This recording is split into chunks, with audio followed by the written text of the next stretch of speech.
যে আল্লাহ রাব্বুল আলামিন কিয়ামতের দিন আমলনামা আড়ালের মধ্যে নেবে, গুনাহগারের আমলনামা আড়ালে নিয়ে এইভাবে পৃষ্ঠা উল্টাবে, একেবারে পৃষ্ঠা উল্টাবে, এক পৃষ্ঠায় রাখবে না, মধ্যে মধ্যে আল্লাহ রাব্বুল আলামিন আমলনামা বের করবে। আমি তো বলি এইভাবে যে আপনার আমলনামা আল্লাহ রাসূল গর্ব করে আল্লাহর সামনে দেখাবে, আপনার আমলনামা প্রত্যেকটা আমলনামা আল্লাহ রাব্বুল আলামিন দেখবে, সবার সামনে ওপেন করবে। কারণ আপনি তো মুসা নবীর উম্মত না, আপনি তো ইব্রাহিম নবীর উম্মত না, আপনি তো ঈসা নবীর উম্মত না, আপনি তো শীষ নবীর উম্মত না, আপনি তো দাউদ নবীর উম্মত না, আপনি তো ইউসুফ নবীর উম্মত না, আপনি তো মুহাম্মদুর রাসূলুল্লাহ সাল্লাল্লাহু আলাইহি ওয়াসাল্লামের উম্মত, যে মুহাম্মদুর রাসূলুল্লাহ সাল্লাল্লাহু আলাইহি ওয়াসাল্লাম 63টা বছর আমাদেরকে আদর্শ শিখাইছেন, সিরাত শিখাইছেন, কিভাবে মানুষের সাথে কথা বলতে হয়, কিভাবে নামাজ পড়তে হয়, কিভাবে দান করতে হয়, কিভাবে সাদকা করতে হয়, কিভাবে মানুষের সাথে মুসাফা করতে হয়, কিভাবে মানুষকে খাওয়াইতে হয়। আল্লাহ রাসূল রান্নাঘর থেকে পার্লামেন্ট পর্যন্ত প্রত্যেকটা কাজ শিখায় গেছেন। আমি তো এইভাবে গর্ব করে বলি, আমার নবী আপনাকে যেই কাজগুলো শেখায় গেছে ওই কাজগুলো পারফেক্ট ভাবে করবেন। আল্লাহ রাব্বুল আলামিন কিয়ামতের ময়দানে যখন আমলনামা চাইবে আপনার কাছে,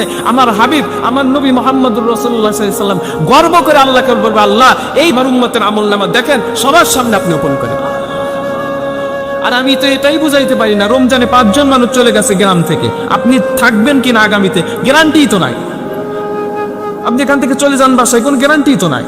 5 জন মানুষ চলে গেল। মসজিদে আমরা যারা ইত্তেকাবে বসেছিলাম, প্রথম দিনে আমরা 2 জন মুরব্বীকে নিয়ে আলোচনা করছিলাম, আর লাস্টিং করবে না, ওই যে আব্দুল হাই মাদাই মরহুম, আর লাস্টিং করবে না, অবস্থা একেবারেই খারাপ। মরহুম নাজিমউদ্দিন আর লাস্টিং করবে না, অবস্থা খারাপ। আজকে দেখে আসলাম, ভালো হলো। পরের দিন সকালবেলা ফজরের নামাজ পড়ে ঘুমাইছি, উঠে 8টার দিকে উঠে দেখতেছি হাই মাদাই মরহুম হাই মাদাই তিনি মারা গেছে, তিনি মারা গেছে। ওই দিনকে আবার তারাবির শেষে মরহুম নাজিমউদ্দিন সাহেব মারা গেছে। আপনি যে বেঁচে আছেন এটাই তো সৌভাগ্য। আমি একটা কথা বলছিলাম যে ইমানদারের কাছে রমজান অনেক কিছু, বেঈমানের কাছে রমজান কিচ্ছু না। ইমানদারের কাছে রমজান অনেক দামি, অনেক দামি রমজান। ইমানদার রমজান চলে যায় মেনে নিতে পারে না, ইমানদারের মানতে কষ্ট হয়, রমজান চলে গেল। রাসূল বললেন, আল্লাহ আপনার সাথে কথা বললাম, আমি আমার উম্মতকে আপনার সাথে কথা বলবে না? আল্লাহ বলতেছে, এখানে উম্মত আপনি যেহেতু চাচ্ছেন যান, একটা সহজ বিধান দেয়া দিলাম। আপনার উম্মত যদি 5 ওয়াক্ত নামাজ পড়ে, ঠান্ডা পানি দিয়ে উযু করে যদি 5 ওয়াক্ত নামাজ পড়ে, যায় নামাজ বিছায়, আর যদি আল্লাহু আকবার বলে সিজদায় যায়, আপনি তো দেখতেছেন যায় নামাজের উপরে সিজদা দিচ্ছে, কিন্তু না হাবিব, আপনার উম্মত আমি আল্লাহর কুদরতি পায়ে সিজদা দিচ্ছে। কোন মানুষ যদি সিজদায় যায় সুবহান রাব্বিয়াল আলা বলে, আল্লাহকে যদি মহান বলে, পবিত্র বলে, তো আল্লাহ রাব্বুল আলামিন বলে, আলাইতানি আবদি, বান্দা তুমি আমাকে মহান বললা, আমাকে পবিত্র বললা, তুমি আমাকে পবিত্র বললা, আর তুমি অপবিত্র থাকবে, এটা হতে পারে না। আলাইতুক, আমি আল্লাহ তোমাকে পবিত্র বানায় দিলাম। যারা নামাজ পড়ে তারা পবিত্র, যারা নামাজ পড়ে না তারা পবিত্র না। এমনও দেশ আছে যারা বলে যে মুসলমান নামাজ পড়ে না, ও মুসলমান কিসে? মুসলমান নামাজ ছাড়া থাকতে পারে না। আর যারা বেনামাজি তারা যতই ভদ্র হোক, শিক্ষিত হোক, ওদেরকে আমি ভদ্র মনে করি না, ওরা বেয়াদব। কিছু কথা বললে খারাপ লাগবে, কিন্তু খারাপ লাগলেও বলতে হবে, ওরা বেয়াদব। আপনি যতই তাদেরকে ভদ্র মনে করেন, যতই শিক্ষিত মনে করেন, ওরা শিক্ষিত না, ওরা মূর্খ। কারণ যারা মালিককে সেজদা দিতে জানে না, মালিকের হুকুম মানতে যারা জানে না, ওরা দেশের খবর কিভাবে রাখবে? অনেক যুবক নামাজ পড়েন না, কিন্তু এই নামাজের জন্য আমার রাসূল কি না করছেন, কি না করছেন রাসূল। এত কষ্ট করে আল্লাহ রাসূল, আর তো নামাজের প্রয়োজন ছিল না, আমাদেরকে শিখানোর জন্য পা ফুলায় ফেলছেন, আমাদেরকে শিখানোর জন্য রাত পার করে দিছেন, আমাদেরকে শিখানোর জন্য কোরআনের একটা আয়াত দিয়া পুরা রাত পার করে দিছেন, আমাদেরকে নামাজ শেখানোর জন্য। আমরা যখন নামাজটা পড়ি, এজন্য আল্লাহ রাসূল কত পাথরের আঘাত, কত কিছু অত্যাচার নির্যাতন সহ্য করে উটের পচা নারী বুড়ি কাঁধের উপরে নিয়ে এরপরে নামাজ পড়েছেন। আচ্ছা বলেন, 5 ওয়াক্ত নামাজে যে আজান হয়, শুধু এই মসজিদ থেকে হয় না আশেপাশে মসজিদ থেকেও হয়? আমি তো এটা চিন্তাই করতে পারি না, আসলে গুনাহগার কিভাবে পারে। হয় এই মসজিদে আজানকে উপেক্ষা করলো, আরো যে 5-7 মসজিদ থেকে আজান আসে, এই আজানকে ওর দিলে লাগে না? এতগুলো মসজিদ থেকে বলে হাইয়া আলাস সালাহ, নামাজের দিকে আসো, হাইয়া আলাল ফালাহ, কল্যাণের দিকে আসো। আমরা তো কল্যাণই চাই, তাহলে বুঝতে চান না কেন? যদি দুনিয়াতেও কেউ হাসে, আখেরাতেও হাসে, আল্লাহ এটা করাবেন না। দুনিয়াতে যদি কেউ কাঁদে আর আখেরাতে গিয়েও কাঁদবে, এটা হবে না। হয় দুনিয়াতে হাসবে, আখেরাতে যে কাঁদবে, আর না হয় দুনিয়াতে কাঁদবে, আখেরাতে গিয়ে হাসবে। আমরা দুনিয়াতে হাসতে চাই না, আখেরাতে হাসতে চাই। অনেকে বলে রাসূলের জন্য জীবন দেব, ইসলামের জন্য জীবন দেব, অনেকে এই কথা বলি। বলা যত সহজ, করা কিন্তু কঠিন। আপনি রসুলের জন্য জীবন দিবেন, ফজরের সময় আপনি 2 রাকাত নামাজ পড়বেন, ঠান্ডা পানি দিয়ে ওযু করবেন, ওযুই তো করতে জানেন না, কথা বলেন না কেন? আপনি আগে ওযু করেন, ঠান্ডা পানি দিয়ে ওযু করেন, তারপরে জীবন দিন।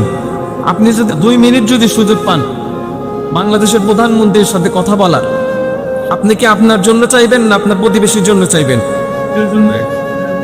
নিজের জন্য চাইবেন না? আর আমার রসুল স্বয়ং আল্লাহর সামনে দাঁড়াইছে, আল্লাহর কাছে গেছেন, আল্লাহর একেবারে কাছাকাছি বসছিলেন, কিন্তু আমার ওই রসুল ওই দিন হায় কিভাবে বুঝাইলে বুঝবেন বলেন? এত কাছাকাছি থাকার পরে আল্লাহ বলছেন, হাবিব কি চান? বন্ধুর বাড়িতে আসছেন, কি চান? আমরা যদি 2 মিনিট সময় পেতাম নিজের জন্য চাইতাম, কিন্তু আমার রসুল তার জন্য চাইছেন, আমার জন্য চাইছেন, নিজের জন্য 2টা টাকাও চান নাই, নিজের জন্য 2 তালা বাড়িও চান নাই, 1 প্লেট খাবারও চান নাই। আল্লাহ যখন বলছে হাবিব কি চান, বলে আমাকে দেবেন, উম্মতকে কি দিবেন? উম্মতকে কি দিবেন? আল্লাহ রাব্বুল আলামিন বলছে 50 ওয়াক্ত নামাজ দিয়ে দিলাম। কয় ওয়াক্ত দিলেন? 50 ওয়াক্ত দিলেন। 50 ওয়াক্ত নামাজ দিলাম, চান। আমার নবী তো দরদি নবী, উম্মতের ব্যথা বোঝে, উম্মতের কষ্ট বোঝে। 50 ওয়াক্ত নামাজ নিয়ে আসতেছে মুসা আলাইহিস সালামের সাথে দেখা। হাবিব আল্লাহ আপনার কি দিল? বলে 50 ওয়াক্ত নামাজ দিয়েছে। কয় পড়বে না, উম্মত পড়বে না 50 ওয়াক্ত নামাজ, কষ্ট হয়ে যাবে উম্মতে, জান একটু কমায় নিয়ে আসে।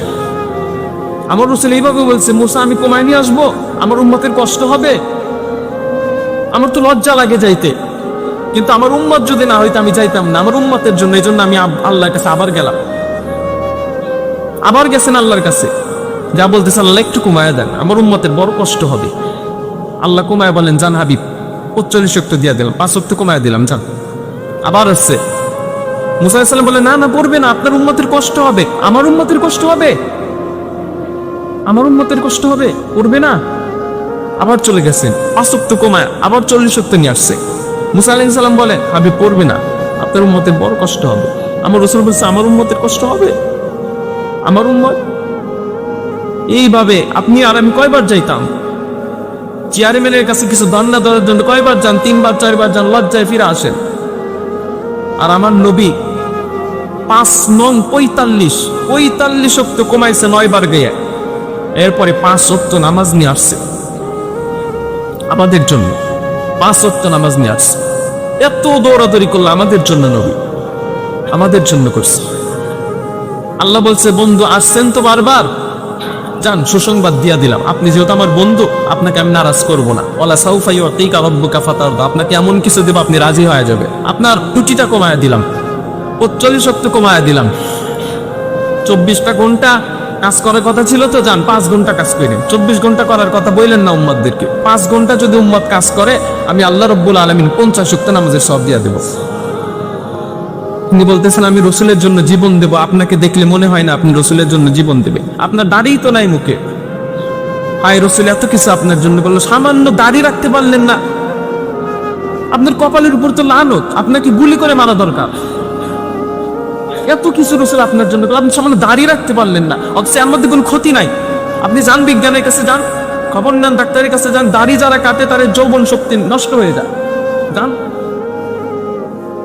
আল্লাহ যেটা হুকুম করেছে, যেটা বিধান দিয়েছে, ওটার মধ্যে কোনো ক্ষতি যদি আপনি বের করতে পারেন, কোনো ক্ষতি যদি আপনি বের করতে পারেন, বিশ্বাস করেন যেই ক্ষতি আপনি বের করতে পারবেন যেই বিধানের মধ্যে, ওই বিধান আমি পালন করব না। আপনি যান খবর নিয়ে আসেন, পারেন না। সামান্য চুল 50 টাকার চুল 500 টাকা দিয়ে আপনি কাটেন রসুলের বিরুদ্ধে গিয়ে, আপনি ওই মুসলমান, আপনি ওই যুবক, এই যাদের চুল এই যে এই দিক দিয়ে একেবারে ছোট, চতুর্দিকে ছোট, সামনে বড়, দেখেন নাই? সামনে বড়, একেবারে গোসার মতো, কেমন যেন দেখা যায়। তো তাদের চুলটা এইভাবে নিচের দিকে থাকে, আমার দিকে থাকে, নিচের কপালের দিকে ডাইকা থাকে, চোখ ডাইকা থাকে, নাক ডাইকা যায় ওই চুলে। অনেক পাগল যুবক আছে, মাতাল, তার সেরা আমি তাদেরকে বলি, তার ওই চুল বারবার এই দিকে, পিছন দিকে, এইভাবে নেয়, এইভাবে নেয়। আরে আজীব, কুকুরের লেজ যদি আপনি সারাদিন টানেন সোজা হবে? ওই চুল যদি আপনি কিয়ামত পর্যন্ত পিছনে নেন, ওটা কি সামনে আসবে না? তো তারা তো তার সেরা, তাদেরকে পাগল বলে আমি পাগল। তোমার যদি চুল পিছনে নেওয়ার ঠেকা থাকে, তুমি সামনে কেটে ছোট করে পিছনে তুমি বড় রাখো। পিছনে কিন্তু কেউ বড় রাখে না, সব সামনে বড় রাখে।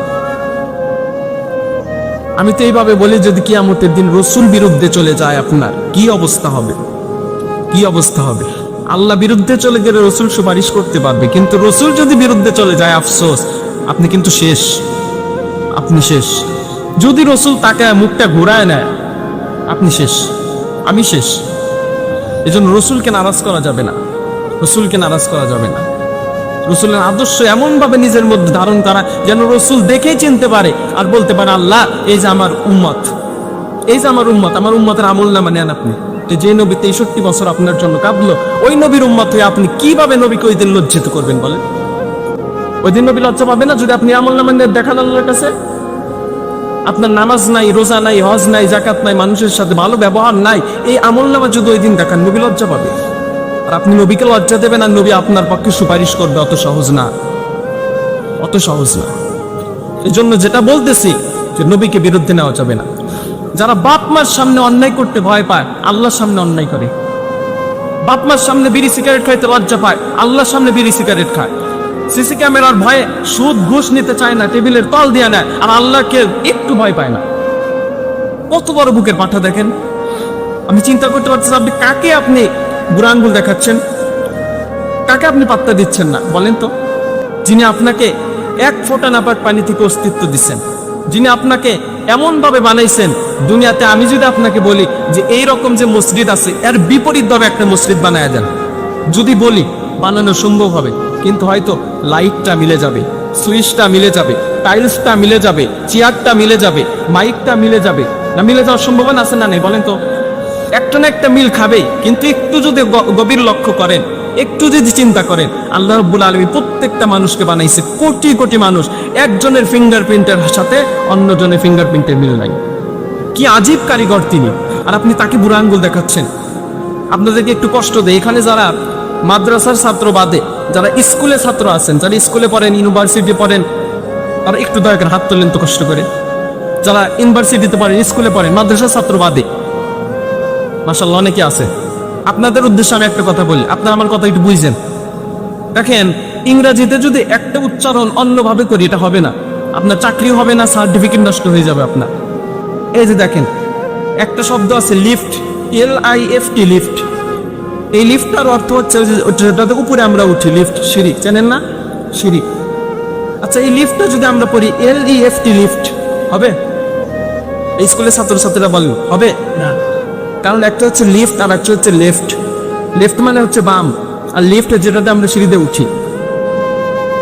একটা ঘটনা মনে পড়ে গেল, মহিউসুন্নাহ শাহ আব্দুর রহমান রহমতুল্লাহ আলাই, তিনি একবার মজলিসে গেছেন, তিনি উপরে উঠবেন সিঁড়ি দিয়ে। তো ওখানে কিছু ভদ্রলোক, টাই পরা, কোট পরা কিছু লোক ছিল। তো তাদেরকে বলতেছে, ভাই লেফট কাহা হে, মানে লেফট কোথায়, লেফট। তো তারা বলতেছে, হাসতেছে আর বলতেছে, হুজুর মোল্লা, এখানে লেফট হবে না, এখানে লিফট হবে। তো তিনি বলতেছে, আমি তো জাতিকে এটাই বুঝাইতে চাই, যদি সামান্য ইংরেজি অক্ষর যেটা আখেরাতে চলবে না, দুনিয়াতেই, দুনিয়ায় উপার্জনের জন্য এই শব্দটা, যদি লিফটটাকে যদি লেফট বললে না হয়, কুরআনুল কারীমের মধ্যে যদি রসুলকে রাসূল বলো, কি কেমনে হয়? কুরআনুল কারীমের মধ্যে যদি খয়রকে খাইর বলো, কেমনে হয়? আলহামদুকে যদি আলহামদু বলো, কেমনে হয়? বলেন না, হয় কি না? আরো শব্দ আছে আমার কাছে অনেক। পেন, PEN, পেন, পেন মানে কলম, আর PAN, প্যান, প্যান মানে হচ্ছে কড়াই। কড়াইয়ের জায়গায় যদি পেন বলেন, হবে? SIP, শিপ, শিপ মানে হচ্ছে জাহাজ, আর একটা হচ্ছে SHEEP, শিপ, শিপ মানে হচ্ছে বেড়া। উচ্চারণে একই প্রায়, কিন্তু সামান্য দুইটা ইংরেজি অক্ষর বাদ দিলে উচ্চারণটা পরিবর্তন হয়ে যায়। এই সার্টিফিকেট আর এই লেখা নিয়ে যদি আপনি অফিসারের কাছে যান, আপনার কি চাকরি হবে?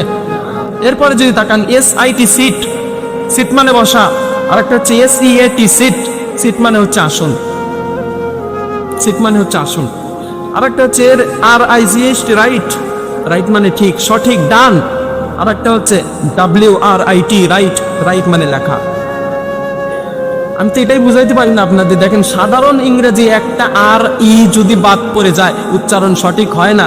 কুরআনুল কারীম আপনি 60 বছর ধরে পড়তেছেন, 80 বছর ধরে পড়তেছেন, আপনার কুরআনুল কারীমের মধ্যে যদি খয়রকে খাইর বলেন, রসুলকে রাসূল বলেন, কাফকে যদি কফ বলেন, কফকে যদি কাফ বলেন, আপনার কোরআন তেলাওয়াত তো হচ্ছে না। আর আপনি এটা মুসলমান হিসেবে ভাবতেছেনও না যে আমার আসলে কি ভুল হচ্ছে, আমি ঠিক করছি না কেন। কোরআনুল কারীম যদি সঠিকভাবে না পড়েন কোরআন বিরুদ্ধে চলে যাবে আপনার। যদি কোরআন পড়তেও না পারেন প্রত্যেক দিন একবার হলেও কোরআনুল কারীম একটু খুলবেন, একটু খুলে একটু 10 মিনিট তাকায় থাকবেন।